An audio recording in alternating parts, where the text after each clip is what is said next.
Yo, welcome. I just want to welcome my boy Randy. Yo. Randy Brinson, rated R. Yes, sir. What up, what up, what up? What's going on? And then who is this? We here with the young prince, Jayden, Brinson. Hello. Let's go. Big J. Yeah. Mr. Muay Thai. What else? What else do you do? I do basketball, Muay Thai. You know, I'm retired from football. Yeah. So, Oh, you retired? yeah. So Muay Thai, basketball. Yeah. What's your favorite right now? Right now, I think Muay Thai is probably my favorite. Oh, yeah? Yeah. You just like hitting stuff. How you retire from football at like 12 years old, though? That was like a short career. Oh, he just decided. He just decided. He must have made a lot of money that quick. Dang.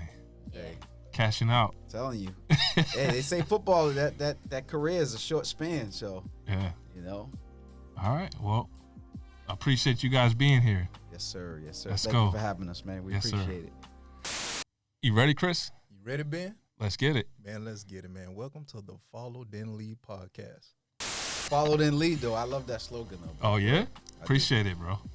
I mean, that's the point. So the point is really like we can't ever lead somebody until we follow. Like you didn't know how to be a man. You had to follow, then learn to then do it. Facts. You know what I'm saying? Now you're guiding somebody to do it. Facts. That's the cycle. So we all have to follow somebody to learn how to then lead somebody. And so I think for me in my life, I was trying to skip steps. I thought I knew everything because I was thrust into manhood at 15. I was told I'm the man of the house. Mm-hmm. So I didn't have no guide now. So then when people, as I got older, trying to tell me, I'm like, nah, I'm the man. Yeah. I ain't trying to hear that. Right. You Right? had your own little script already. Yeah, and I didn't know what the script was.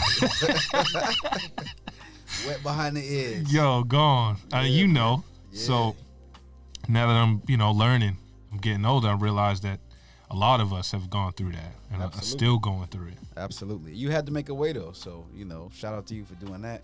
bro. It's a learning experience no matter how far we go. Yes, sir. You know? It's that life. It's the life of it's all a learning experience. I Yeah. talk to men that are like, getting to retirement. It's a transition for them, so they're learning. So we're always gonna be in a state of learning and changes and growing. So Big time. yeah. Big time. Well, I appreciate it, man. Tell me about yourself, bro. Who are you? Oh, man. Who am I? All right, we'll start with the who am I? The segment. Who am I? Who am I? Outside of your accomplishments, who are you? Outside of my accomplishments, I'm a father first and foremost. Yeah. I like to think that I'm a product of my environment. I feel like I am, what my family made me. So when I talk about my environment, I don't necessarily mean the streets. I just mean the people I surround my circle with, my close ones, my close friends, my loved ones, family members, kinfolk, I'm a product of them. And that's something that I firmly believe in, and I believe I'm a great person. I feel like I got a lot to love. I got a lot to learn, and I'm still, working on all those things. But first and foremost, I'm a product of my environment. That's what's who I up, bro. am. That's what's up. I like to hear it. Jay, I'm gonna ask you the same thing. Who are you right now at what, 12? Yeah. Oh man, 12. Who are you? Don't look at him.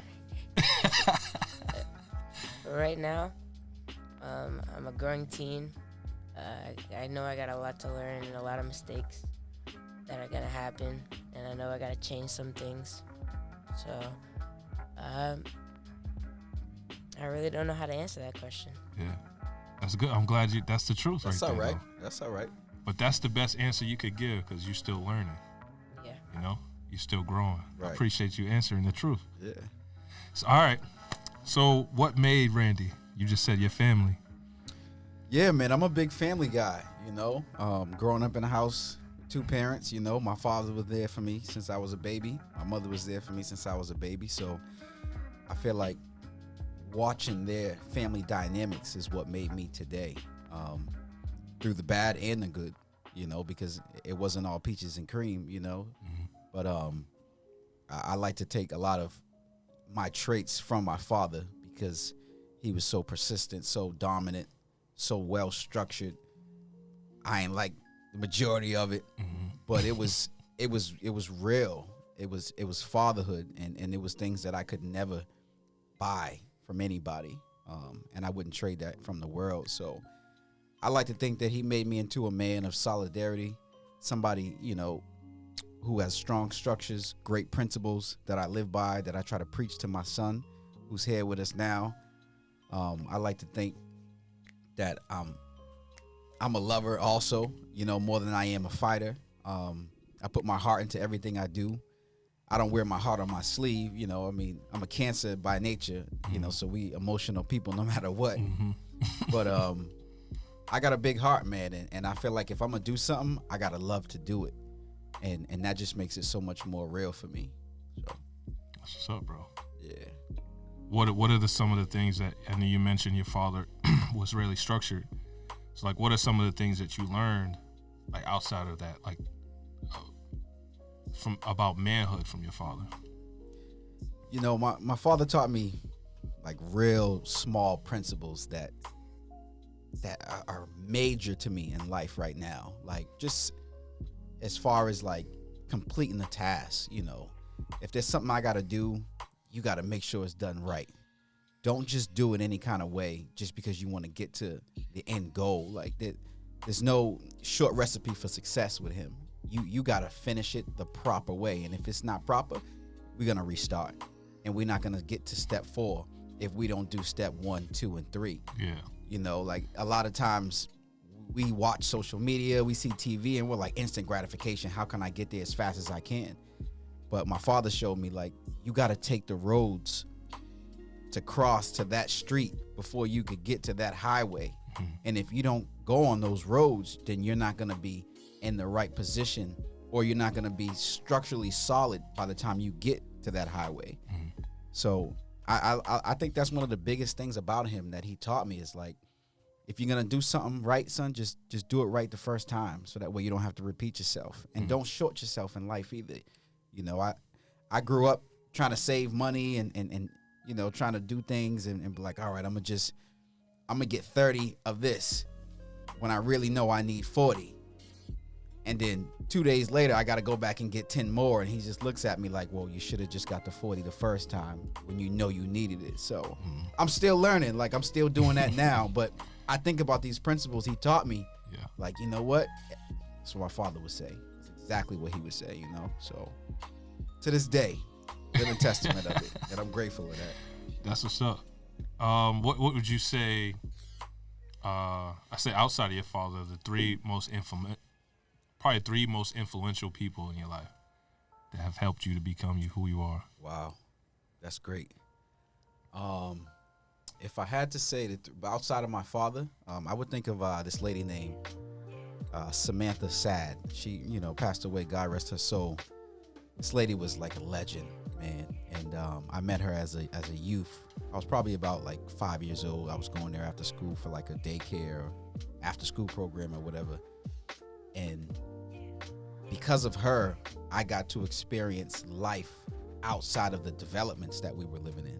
Like, that one small after school program took me on my first hiking experience, my first skiing, snowboarding experience, the first time I ever went fishing, or the first time I ever went camping, first time I ever did like, pottery and gardening and just natures and, like Boy Scouts. Like she brought me into a life that, not to say that my parents couldn't, but they were working 2 or 3 jobs at the time. So at a young age, I was able to experience a lot of things that we should all have, some sort of taste, whether we like it or not. It should be fed to us so we can see that there's different things in the world.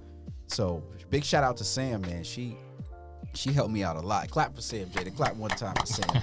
She's a living legend. Well, she passed away. God rest her soul. So that's one person.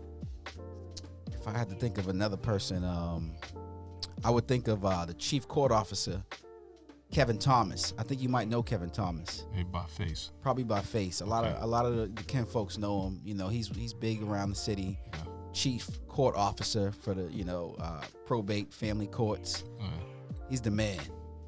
Oh, he's the man. Yeah. Okay. He's the man. That brother right there. He got a few of his. I think a few of his sons went to Morning Star as well. Oh yeah. Yeah. He lived in Mattapan, but he saved me.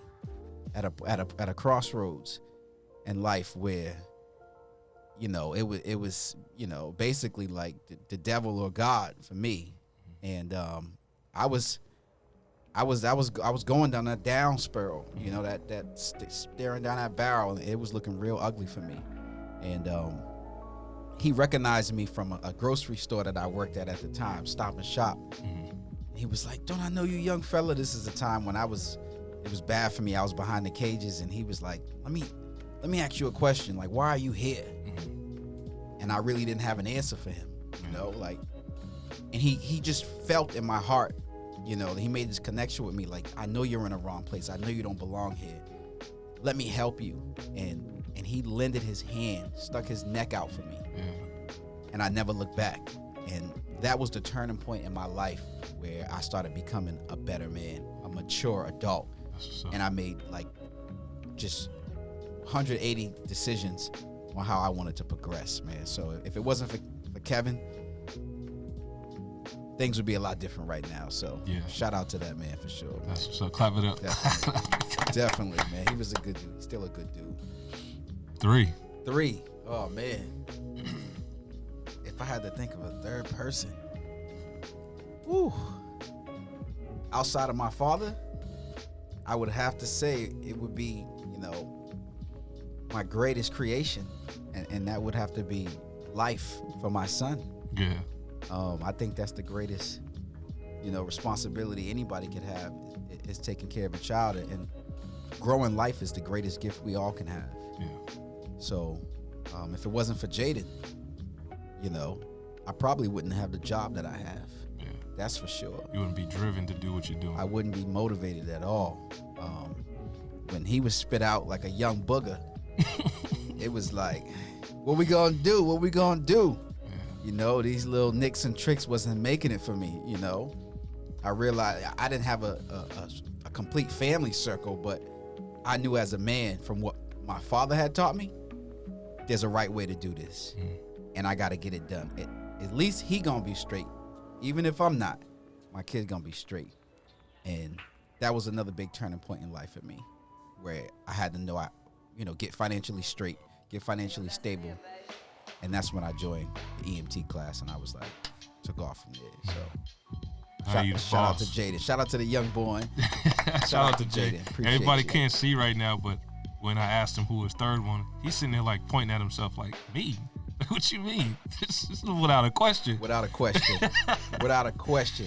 Biggest inspiration. Yeah, he knows it. You know, I strive for the best so that way he can be better than me. So, but that should probably make him feel good to know that. You know, I think what you were saying about what was instilled in you, then once you created something, it like comes out of you. Yeah, man. Like you don't even know when it's gonna come. It just comes out of you. I didn't know I had it in me. Yeah. I mean, my pops didn't know I had it in me either. Your pops was like, my man's doing his thing. You know, no shade to the man, but like I was a delinquent, so he doubted me. You know, like he never gave up on me in life, but he just looked at it as like, everything I taught you, you're just doing the opposite. You know, I was running around being a menace, just doing things that I didn't have to do. I chose to make bad decisions. I chose to hang out with the wrong people. And one bad decision led to another bad decision. The minute I had my son, it was like a light switch. It just flicked on. And he was like, you're a different person. And I'm like, well, I'm you. And he's like, heard it all, seen it all. We'll see. Yeah. You just getting started. You in Pampers walking around. I'm 40 years like, in this. You know what I'm saying? I've been doing this. I done told you several times. And if he could hear me now, everything that I say to this young man to the left of me is everything that my father's ever said to me. So I just elevated it a little bit more because we got these millennials out here. So. Little Drake. Yeah, you know what I'm saying? It's funny. I remember. So for me, I remember when I was wilding, for a while, long time, caught in my feelings, just lost. But I was dealing with this girl for a while. We're just kicking it, and she told me, "Oh, it might be happening." Yeah. I'm like, for real? I don't know. I haven't had my, situation yet, at this time. I'm like, But then like a few weeks later, I was like, are you serious? You still having things. You was young then? I was probably 26, 27. Yeah, you was Still young, yeah. But so what happened is, it's like a month later, still nothing, Didn't get the test yet. So I'm like, all right, what am I gonna do in the event that this is real? True. It was a switch. It was like, all right, well, I'm about to move out the crib. I'm gonna live with you. Okay. I'm about to get a second job. Like, I was on it. Like, I had it all planned out. Yeah. I know she was worried that she didn't want to co-parent, whatever. I'm like, no, we good. We gonna work it out. Yeah. I'm like, because our only problem is that I didn't commit. So I didn't have nothing to worry about there. So anyway, I was ready. You might not have no choice. I know. I mean, you ultimately do, but yeah, we don't want to deal with certain things. Nah, right. So anyway, I'm you don't commit to something, whether it be that or something you don't want. Yeah. So, the court situation. Exactly. So I get a call like a couple weeks after that. I'm like emotionally preparing myself to change. Like, must have been a miscarriage or something. Whatever it was. I got my period. I was disappointed, bro. Wow. Because like emotionally, I had accepted that I was about to be a father. So I just changed. You prepared yourself. Yeah, I prepared myself. I was ready. I was about to start doing Ubers or find a second job. Yeah. I was just trying to take life serious. I'm sorry to hear that, man. Damn. I'm not though. I'm not, because I don't think emotionally. Maybe I would have stepped up, and got over certain things. You would have tried. I would have tried. Definitely. But I think emotionally, I wouldn't have been, because I hadn't gotten over certain things of my childhood, Sure. The certain anger and pain. Sure. And the way I treated people probably wouldn't have manifested a solid life. You get what I'm saying? It ain't perfect though. Like that's things that I live by now. Like I find struggles and everyday battles in my life every day that I can't tell my son about, and I'm trying to help him battle similar things, but I'm like, he don't even know I got these same issues that I'm working out on. I don't tell him everything because he's a child, but like it's not a perfect world, and for us to say like we'll be 100% ready for that situation is impossible. We just got to work through it as best as we can. And if you got a great partner, everything else is going to work itself out, man. You believe in God, work with each other, everything will work itself out. We just can't prepare for it. Even if you try to. Honeymoon, engagement, all that, go to Hawaii, bang, baby on the way. It's like the world's different. You don't know the real struggles until you actually deal with something like that in front of you, and you're like, wow, I actually don't know how to finagle through this. How do I finesse this when I didn't have, even I had a great father. There's some things between me and my dad that we never discussed that I have to now deal with my son. And it's like, how do I talk to him about this? Or how do I express to him how I'm feeling so that way he can kind of take it easy on me? Because he ain't the only one. Like, we living together. You know what I'm saying? And as they get older, they become responsible little adults and adolescents. And they got to help us too, just as much as we helping them. That's the way I look at it. So what would you say, all right, before I ask you that question, because I don't want to influence his answer, so I'm going to ask him first. Yeah. So, Jay, I asked you who you are before. So what do you think manhood is? What is manhood to you? To me, it's just like parenting, pretty much. Like, I don't know how to explain it, but like the little things that my dad does, like tells me to do things over and over again if I did it the wrong way, or if I'm washing dishes and there's like a little bit of grease on it, he tells me to rewash it. Like, it's just little things like that that I think that's what it is. So you're saying like to do it till you get it done right. Yeah. I remember my nephew came to my house. I'm gonna ask you a question in a second. My nephew comes in my house.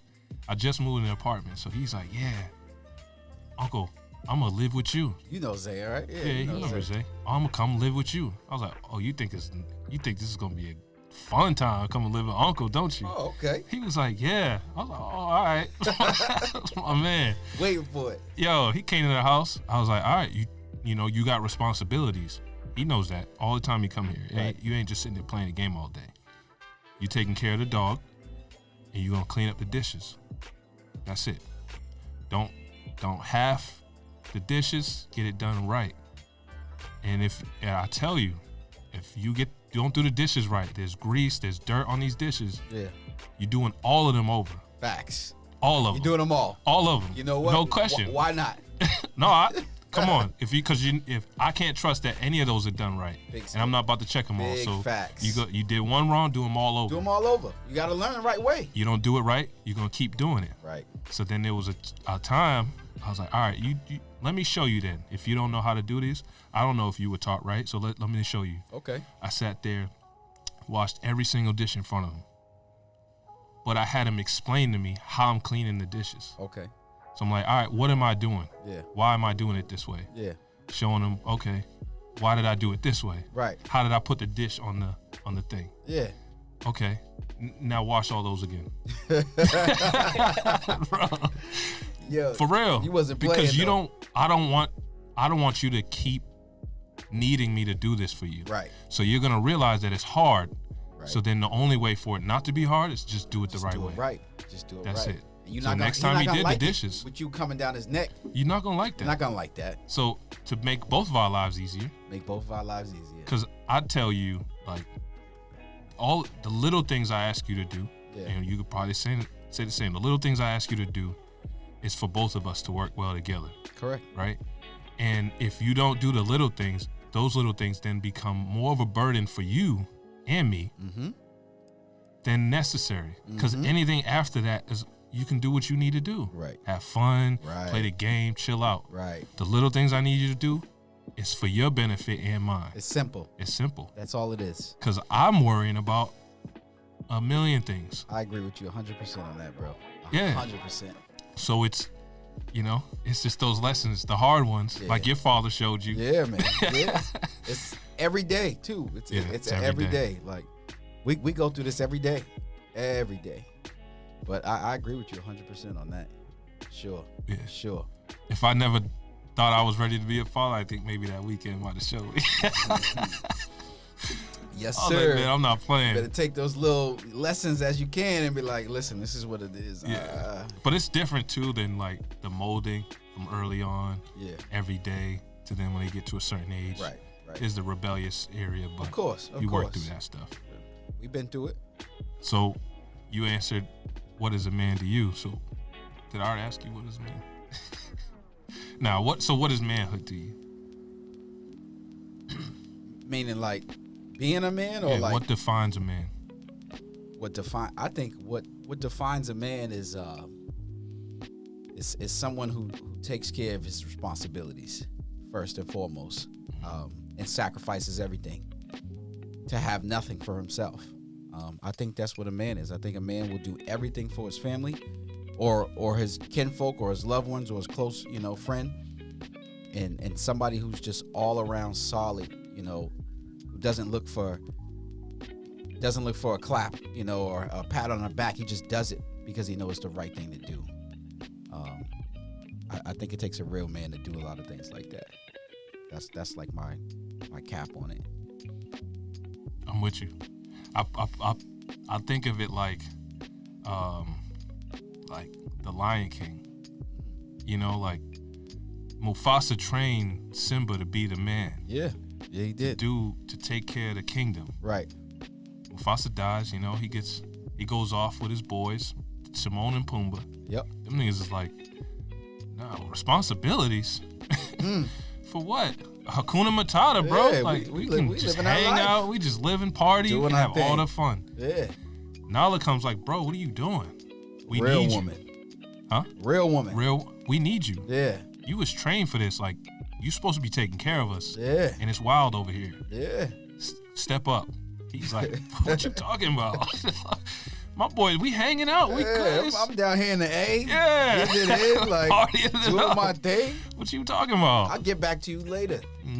But then the memories. And he tried part-time. He did. You can't do that part-time, though. I think once that reminder gets you, Yeah, it'll never be the same to partying right, no more. right. Because you realize that what you was trained for, Yeah.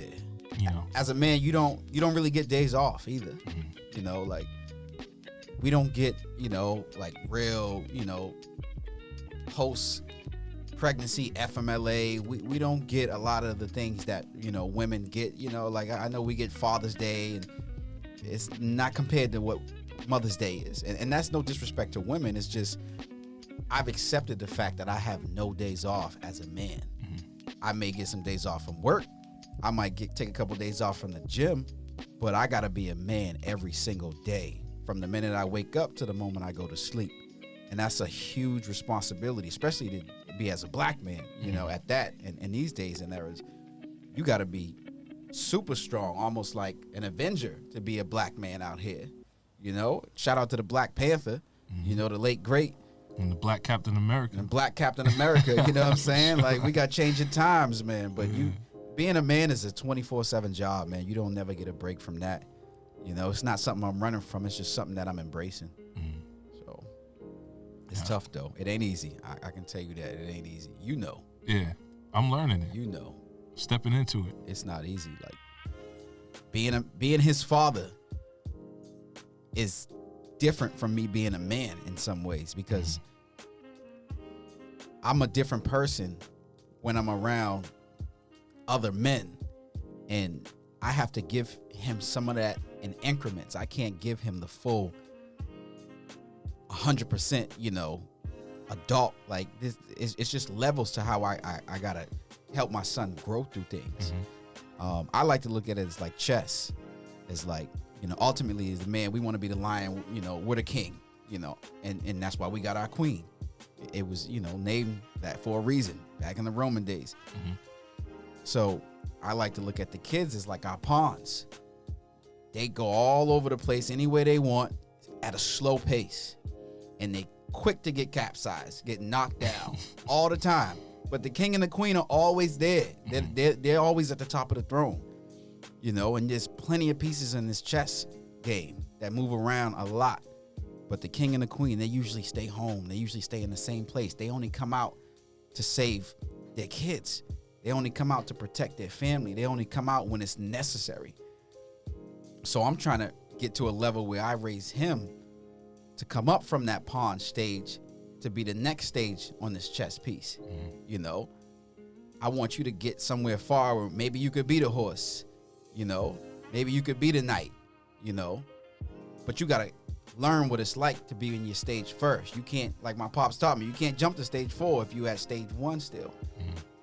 So it's tough, man, being a man, but it's a 24/7 job.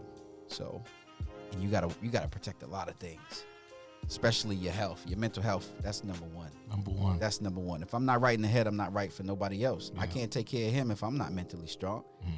You know, like you said with the dishes thing, if I got to tell you 4 times to do the dishes, that's 3 other times I done wasted my energy on telling you one single responsibility, one task, when I could be handling other tasks.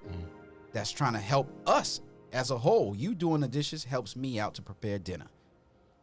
We live in this house together. I take a shit, you take a shit. Why am I the only one cleaning the toilet? At a certain age, you're responsible enough. You dress yourself. You can feed yourself. You got a phone. You can call your friends. You can make plans. You have that intellect to be able to process your entire day. Well, let's process this kingdom we got here. You take your side, I'm going to take my side, and then we flip roles. One day I'm going to do it, then next time you do it. It all balances itself out. We got to help each other out. That's the most important thing. Jay, what would you say are some of the biggest things you learned from your father?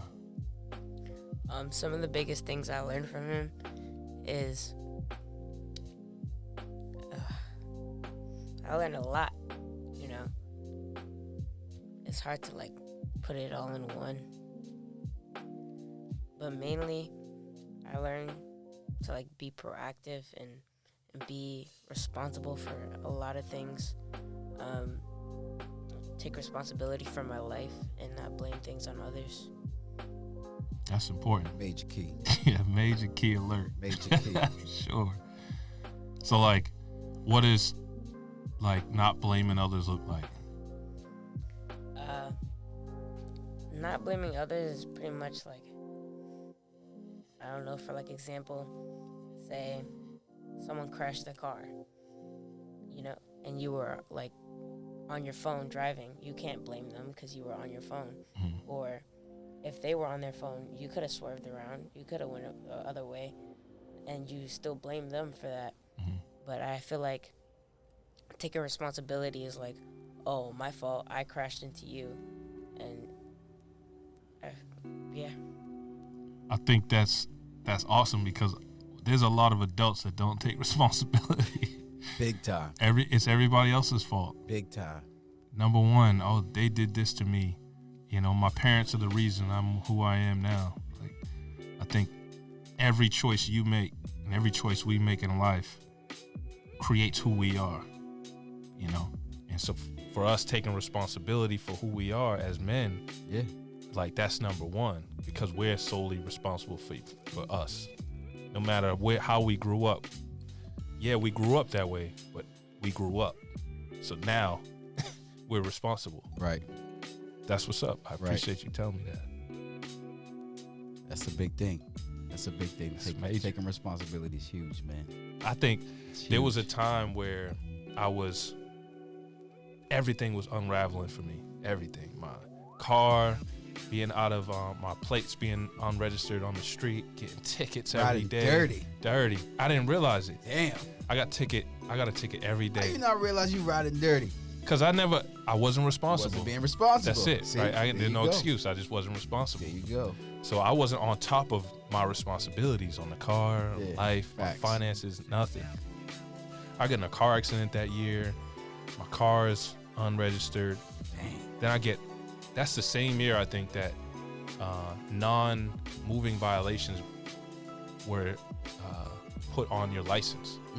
So then all of those points from having unregistered plates are now on my driver's license Got record. you. So you was racking up points. And I'm racking up points Yeah. for something that I wasn't even in my car, right? So now I'm mad at the world, Small things. but it's being responsible. Right. So I now have to take driving lessons. I'm mad. Like, I'm not even supposed to be here. I'm not like these, Yeah. these hooligans that are Yeah. driving crazy, driving Yeah. like, I'm looking at these people like they're nothing. Yeah. Not that they're nothing, but we not the same. We're not the same. We're not the same. But the class taught me that your attitude is the same. It's the same. I was like, Yeah. when I was Yeah. like, all I had to hear was that my attitude You is could wrong. be different. It could be a 40-year-old in that same That's class. it. Yep. Got the same attitude. Drunk drivers, Yeah. all this people, Same attitude. same attitude. That's That what I it is. was either too good to do the right thing or Or just nonchalant about. I didn't care. important thing, you Yeah, know? it's not important. I'm gonna take a left because I want to take a left. Right. Oh, you got a ticket. Here you go. Oh, I'm mad at the cop now. Right. No, Yeah. it said no left, Right. but you want to do what you want to You do. wanted to do that. So that year, all these That's things crazy. are unraveling. That's crazy. I'm racking up money. I think I had to, and on top of that, I had tickets from like the past couple of years. When you drive through the on the Pike, Easy pass. the Easy Pass, Yep. racking them up, didn't pay it. So now I didn't get my plates registered. But then also I gotta renew my license. So I can't renew my license because I got all these tickets. Bro. Bruh, it was all within like an Damn. 8-month period. Oh, wow. It was crazy. Oh, yeah, that was a bad year. It was a bad year. Wow. And I spent like over like $1,500 just on all of this stuff Wow. to like You ever had a boot before? a couple. Wow. All probably around the same time. Yeah. Because of the parking Yeah. tickets. Right. I come out, bro, I walked in the store, came right up, damn, I got a boot. Yo, damn, that Those is dudes one of be the worst, fast. most embarrassing things ever. Thank God I ain't never had a boot. I know Bro, that was that's tough. probably the worst would be your car being towed. Like, you walk inside, you come out, your car's gone. Yeah, that's tough. That'd probably be number one. But anyway, That's like, tough. learn that I'm responsible. Yeah. Like, I can't keep blaming everybody for all these decisions that I'm making. Right. I chose not to pay these parking tickets, the easy pass, all of that. Now I'm like, yo, I gotta be on top of everything. Right. I gotta know when this and that. So imagine having to lead a family. I didn't have my own life in order. Right. You gotta have your life in order, the house in order, schedules, bills, jobs, your own personal health, your mind, your physical. Yeah, man. It's a lot to manage. You know, I feel like that's, like you said, changing that mindset and that attitude will help you out a lot in life. Yeah. But having those people around you, like the family or the kids, for me, it's like having somebody who's gonna hold me accountable. Where it's like, if I don't do something, or if I don't make the best decision, or if I don't fix something, or if I'm not responsible, they're gonna look at me as like, you know, what are you doing? Like, what you just did affected all of us. And it's a domino effect. So the minute I step out the house, the minute I make a lifetime decision, the minute I make a financial decision, an educational decision, I look at it as like, is this good for my children? You know, is this good for my home? How is my kid gonna look at me when he sees me doing this? You know, am I gonna be embarrassed by this? A lot of things I'm embarrassed by in my life. I can't change that. You know, and I teach him about those things to hope that he doesn't go through those things. We had this conversation a couple weeks ago. Told you a lot of things I'm embarrassed about, but you know, we go through life stages, and hopefully I walk through fires that you'll never have to walk through. So hopefully it'll be a lot easier for you than it was for me, because a lot of those decisions I made on my own. Those were my choices. Yeah. That's being responsible and being accountable. You know, I hold myself accountable. I think about it now. I think that, like, that's exactly why we're here, right? The transition, because you're communicating things to him that he's gonna remember, you know. So then, as he comes of age and starts to live and experience his life, oh yeah, my father said, you know, and then you got a choice to make whether you're gonna do one thing or the other. Yeah. You know, because of how you were brought up, and we all had to go through that. Yeah. It was like my grandfather told me.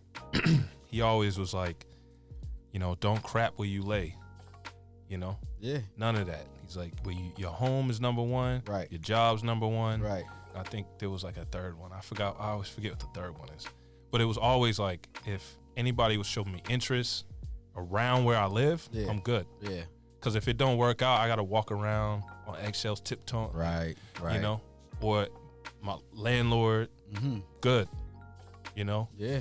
People at my job, I'm good. Gotta reserve yourself. Yeah, because there's plenty of other people. I don't want to just disrupt my peace in these places. Right. And so those are things that I learned from places my that you need to be. And you need to be. Yeah. You need to be. Number one, he was like, your home. He said, I don't even care about the light bill. You pay your rent, you pay your mortgage. If you can't, you have somewhere to stay. Right. He's like, the lights, we can get a candle. Yeah. Facts. Until you got enough money to pay the bill. Go to sleep and the lights go out. You know what I mean? Exactly. Like, you don't need the lights to sleep. As long as you got a roof over your head. That's it. Yeah, man. That's small principles like that, man. Especially, you know, coming from your grandfather. Shout out to him. Yeah, man. He was. Dope. I wish I always had more time with him. That's dope. As I was coming to age, like, I was learning a lot. Yeah, that's dope. Yeah. Dope. I think I've had a lot of great experiences, but I had to come of age just in my mind. Yeah. So I would say for me at 15, being the man of the house, I was working, taking care of my mom, my sister. And like, I couldn't play sports. I couldn't play football because like I had to either work or play football. I was like, I can do both. My mom was like, no, you got to do one. I was like, well, I'm not going to leave y'all just, you know what I'm saying? Like, so I started working. That's a tough decision as a youth. Tough. You know? I was mad. Yeah, that's tough. Yeah. And there was some things I was doing on the side because I was mad, but you know, that's just part of life. But it was like my responsibility is making sure my family was good. You know, so with a little bit of money, I was working at Burger King. I was working like 5-6 days a week, you know. But I was still, crazy thing is I still had money saved. Okay. That's the weird part when I look back. Like, I'm not good with my money now, but I was good then. Well, because I had responsibilities though. You wasn't out, you know. But I also wasn't. So like you said, when your son was born, it's like you had to step up. Yeah. When I was like that age, I had to step up. I had You no had to. choice. Right. So then responsibility was number one for me. Right. Then when I got as an adult, I was like, I don't have responsibility. I'm gonna just do what teenagers do. Right. I was in reverse. In reverse. I was in reverse. Yeah, you was living through your childhood. Exactly. Right, as an right. adult. So trying to, I got my boys. Ooh, that's all this dangerous. stuff. Yeah. That's dangerous. It's dangerous because you stuck as a kid. Right. I was talking to Mott, a couple people. He was like, not to talk too long, but shout out to Mott. he was like, I was like, my cousin asked me. My cousin, he lives in Florida. He was like, yo, you feel like you're stuck? He asked me like 3 years ago. I was like, yeah, I feel like I'm stuck. Like I can't like overcome something. Mhm. He was like, basically when men go to prison, their development stops when they go into prison. He's like, so when they come out, then they have to overcome the trauma of being in the survival mode. Okay. They got to overcome survival mode. And then they go back to where they were development-wise, where they went in. Wow. And that's like a real time span. yeah, Like, imagine 20 years of 30 years. yeah, man, that's And- detrimental. And then you look at like as a young adult, teenager, your child, Mm-hmm. there's development stages to becoming an adult. Yeah. And trauma in any of those areas will kind of clip the development. Correct. Yeah. And so at 15, I'm an adolescent. I'm now a man. I lost my adolescence. You did. Yeah. So then when I became an adult, I wanted it back. And that's just the way the cards was dealt for you. Yeah, that's just the way they were dealt. Yeah. And so I wanted that back. So any reminder of responsibility I didn't want Right. because I just wanted to be a kid again. Right. That's crazy. Yeah. It's something you was like almost deprived of. Not maliciously. It's just it was just life. that's the way life happens. Yeah. That's the way life happens. Yeah. Sometimes you get the short end of the stick. Sometimes you get the whole stick, and then there's people who have that adolescence and they ruin it. Mhm. They end up doing the other things because they just had too much freedom. Or they had that silver spoon. Mhm. It's crazy, bro. Yeah, and I think It's good to see you progress through that, though, man. yeah, I think I was talking to like mentors recently. It's like the only way to progress is that you have to face it, like face yourself. Mhm. And you realize that, like, yo, I've done a terrible job at this. Yeah, You got to see yourself in the mirror. You like, have yo, to. you dirty. you have to. You living in the mud You right now. have to. And so once you do You hear that, that, Jay? Sometimes you just got to look in the mirror and just think about, the negatives and the positives. And you got to see how that scale is tipping. And usually it's on the negative. If you're looking in the mirror, it's usually on the negative side. And you got to find a way to just tip that scale. And once you start moving in the right direction, everything else will all be a process, man. It'll be so easy. things just start moving. And it was like soon as I started going through the therapy to just overcome it, get out of my own way. Mm-hmm. And that things just flowing. Things just start moving. So yeah, I thank God for that. Amen. Just within myself, just to be able to overcome stuff. Amen. But all right, so I'll ask you, Jay. We almost done.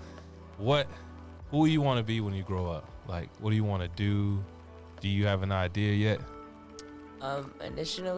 Initially, I wanted to be like my dad and be an EMT, Okay. but I really thought about it, and I love acting. Like, Yeah.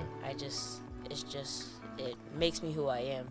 Okay. So, I wanted to try acting and go big with it. And if it didn't work, I would have already gotten my law degree, and then Okay. I would have been a lawyer, Yeah.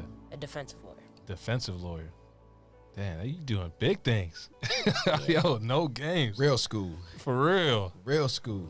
Dude, that's like 8 years or something? That's a lot of work. Lawyer. Lot of work. Law degree. Yeah. He don't look like he's shy about it either. He's like, Hey. yeah, I'm about to do it. Consistency and determination. You can do whatever you want, son. You can do anything, bro. Whatever you want. So acting, what kind of like acting do you want to do? You want movies? You want to do shows? Do you want to play certain roles? I would probably take anything that would probably come first. It probably wouldn't matter to me what it is. Like if it's something like important to me, or like something I don't want to do, I might try it, but I might not end up doing it. Mm-hmm. You know, yeah. But it's something that you can add to your resume to say that you've done. Yeah. That's what's up. That's great to hear, bro. I'm excited for you. What's your fallback plan? What's your fallback plan? Because as young adults, we think about the one thing that we want to do the most. Yeah. And we'll go through several like goals or several dreams that we want to do. Like when I was young, I wanted to be a rapper, and then I wanted to be an actor, and then I wanted to be, a pilot at one time. And I was like, I actually wanted to join the Army at one time. And then I was like, this is what I'm going to do. And I'm going to focus everything on this one thing.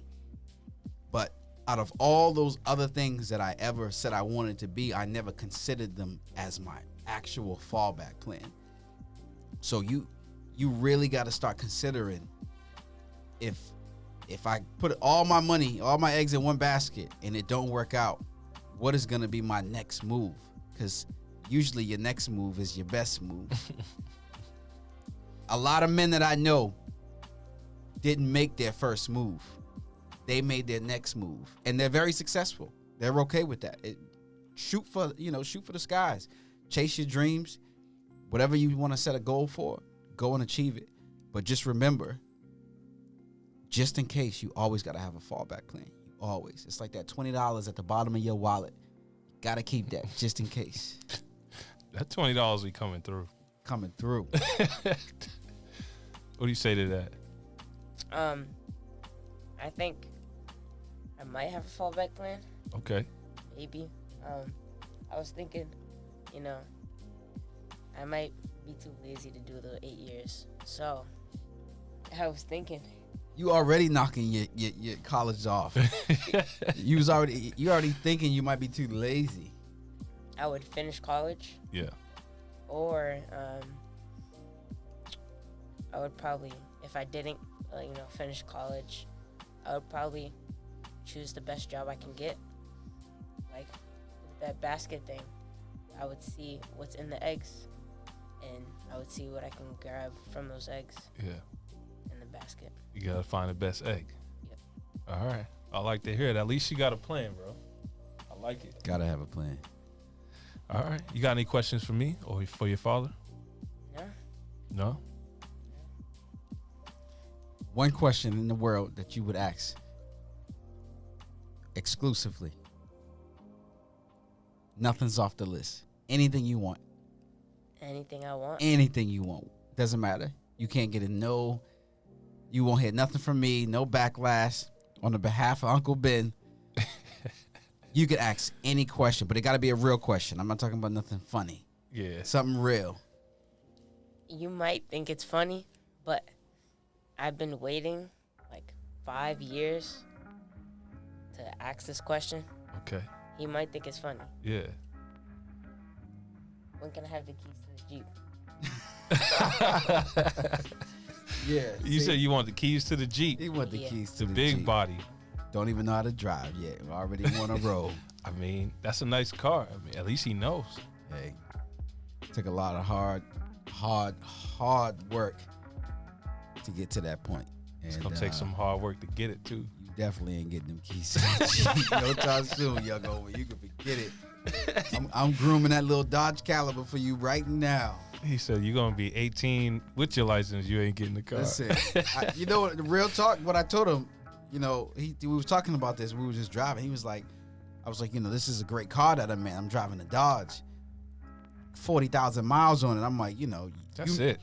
That's it. Wow. It don't look great to you, but this is a very great car that's been well maintained, low maintenance on it, great tires, low mileage. Like this will be a perfect car for you as a starter when you get your permit, which is coming up in a couple years. And he's like, I'm thinking more about the Jeep. And I'm like, my name ain't Scott and your name ain't Larry Tom. Like we don't live in Beverly Hills. You know what I mean? Like this is our neighbors, are Caucasian. The white parents, they hand down real brand new cars to their children as starters. Like, you see the Allstate commercials or the Subaru commercials where they're giving their child a brand new car. That's not happening for us. Not in my community. You can forget it. Like I'm not trying to downplay it, but it's just I know the value of a car is less than your life. So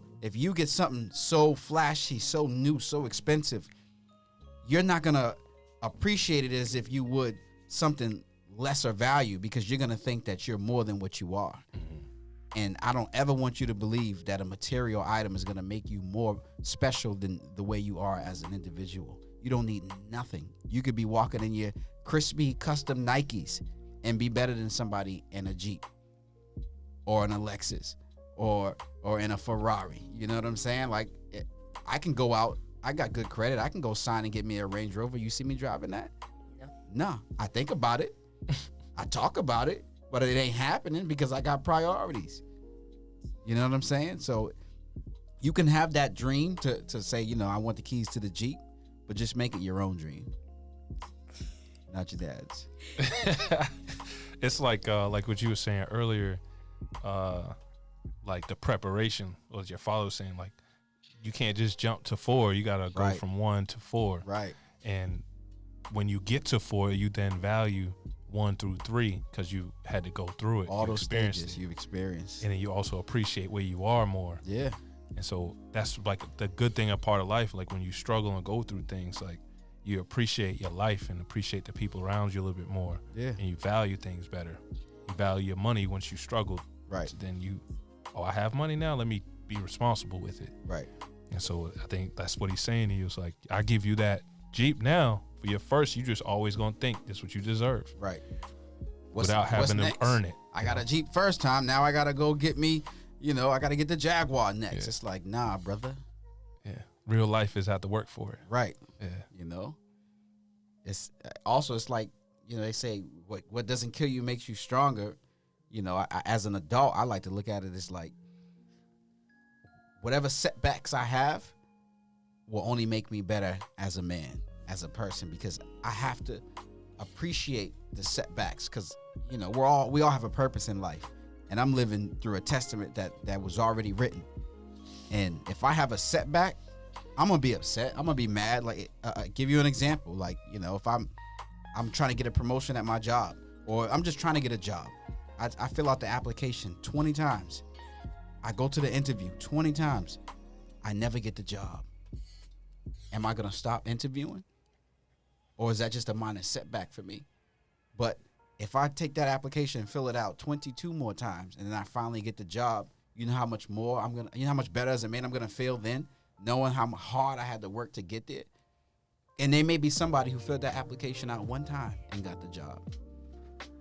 They don't appreciate it the same way you do, because they didn't have to get it out the mud. You dig? You dig? Man, I appreciate you guys being here. I appreciate the time. We appreciate you having us, bro. Thank you, man. Bro, thank you. I'm glad that you guys are here for the start of something good, man. Hey, I see the progress, man. I'm glad you're doing the thing. Yeah. Follow, then lead. Shout out to the brother Ben. Always good-hearted, always doing his thing for sure. Great man in the making. In the process. Yeah, man. We all are. All right. So on that note, thank you for listening. See y'all next time on Follow Then Lead podcast. Thank you, sir. Adios. Spanish. Thank you for listening to the Follow Then Lead podcast. You can reach us on social media at. The email is followthenleadinc@gmail.com. Instagram, Follow Then Lead Podcast, and our Twitter is Follow Then Lead P. Until next time, take it easy. Word.